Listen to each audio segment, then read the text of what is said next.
Praise లాడమ్మ. Good morning. ప్రభునేసుక్రీస్తు నామంలో ఈ ఉదయకాలపు శుభవందనాలు మీ అందరికీ తెలియచెప్తున్నాను. అమ్మ అందరూ బాగున్నారా? దేవునికి స్తోత్రం. ఎలా ఉన్నారు? మంచిగా ఉన్నారా?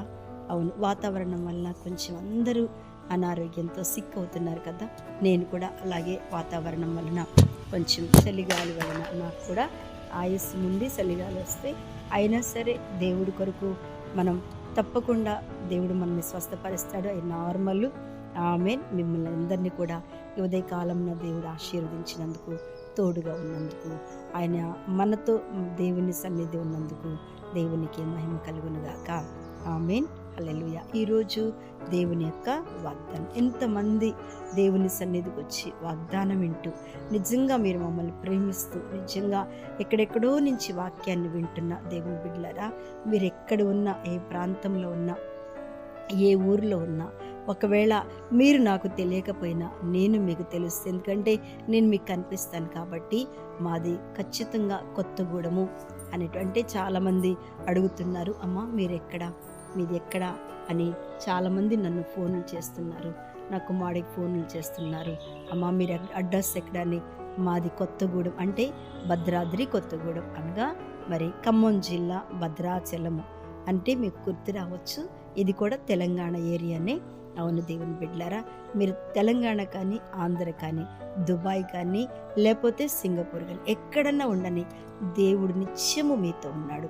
ఈ వాక్యాన్ని వింటూ అనేకులకు మీరు షేర్ చేయండి. తప్పకుండా దేవుడు బ్లెస్సింగ్ అనగా మంచి ఆశీర్వాదాలు ఉదయకాలమున వాగ్దానంలోనే ప్రభు మాట్లాడుతున్నప్పుడే మీరు ఒకవేళ సేవకులైనా, ఒకవేళ యవ్వనస్తులైనా, ఒకవేళ ఎవరైనా స్త్రీలైనా పురుషులైనా దేవుని వాక్కు ఏదొక రోజున ఖచ్చితంగా మీ సన్నిధిలో, మీ జీవితంలో నెరవేర్పు జరుగుద్ది. అట్లా నెరవేర్పు జరిగిన వారు ఎంతోమంది ఉన్నారు.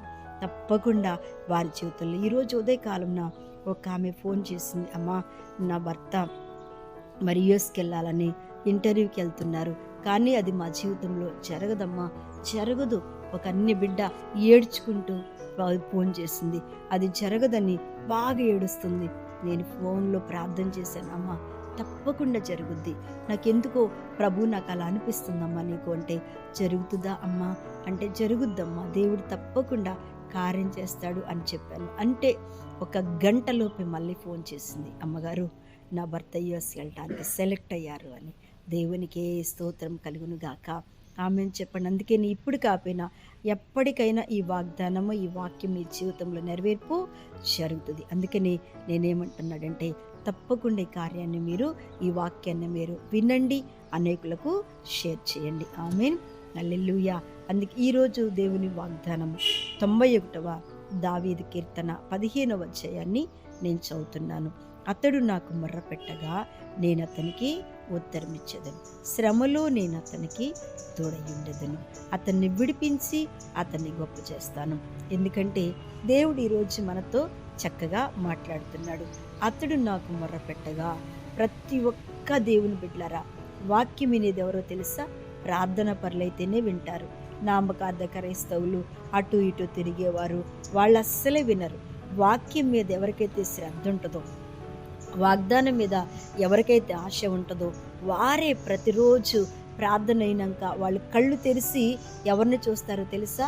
కళ్ళు తెరిచి దైవ సేవకులను చూస్తారు. కళ్ళు తెరిచి దైవ సేవకుల్లో నుంచి వచ్చే వాగ్దానపు మాటలు, పలుకులు వారు విన్న తర్వాతే బయటికి వెళ్తారు. చూసారా, అది కేవలం ప్రార్థన యోధులకు మాత్రమే ప్రభు ఇచ్చిన కృప. అందుకన్నాడు అతడు నాకు మొర్ర పెట్టగా నేను అతనికి ఉత్తరం. వాగ్దానమే మన జీవితంలో దేవుడు మనకిచ్చే ఉత్తరము. శ్రమలో నేను అతనికి తోడై ఉన్నాను. ఎవరున్నారు చెప్పండి? శ్రమ వచ్చినప్పుడు అందరూ విడిచిపెడతారు. ఒక తల్లి చెప్పింది, అమ్మగారు అక్క నన్నెవ్వరూ నా దుఃఖంలో అందరూ నన్ను వదిలేశారు, ఈరోజు నాతో నిన్నటి దినమున మాట్లాడుతుంది, కానీ ఈరోజు నేను కొంచెం తేరుకుంటున్నాను అని తెలవంగానే అందరూ ఫోన్లు చేస్తున్నారు, అందరూ రమ్మని పిలుస్తున్నారు. నిజమే దేవుని బిడ్డలారా, అప్పుడు నేను కూడా అన్నానమ్మా వెళ్ళు, కానీ లోతులోనికి వెళ్ళకు తల్లి.